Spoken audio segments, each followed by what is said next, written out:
तपाईले राखिदिएको खाना हाम्रो 7 पुस्ताले खान मिल्छ भनेपछि तपाईको दिमागमा के कुरा आयो? हामीले खाने अधिकांश खानेकुराहरू केही हप्ता, केही दिन र केही महिनामा नै बिग्रन्छ।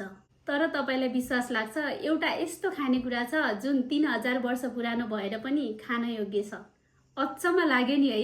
म कुरा गर्दैछु हनी बनीको, अर्थात् मिठो महको।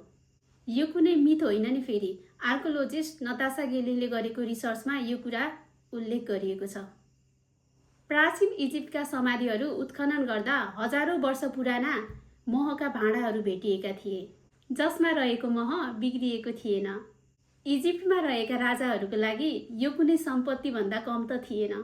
अब कुरा गरौँ आखिर मह किन कहिले बिग्रदैन? महमा पानीको मात्रा अत्याधिक कम हुन्छ। साइन्टिफिकली यसलाई लो मोइस्चर इन्भाइरोमेन्ट भनिन्छ र अलिअलि बाँकी रहेको मोइस्चर पनि मौरीले पखेटा फरफराउँदाखेरि इभापोरेट भएर सकिन्छ।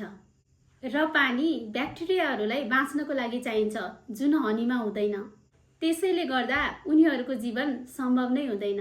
मानौ तपाईलाई कुनै ग्रहमा पठाइयो जहाँ अक्सिजन नै छैन, के तपाईँ बाँच्न सक्नुहुन्छ? ठ्याक्कै यस्तै अवस्था ब्याक्टेरियाको लागि महभित्र हुन्छ।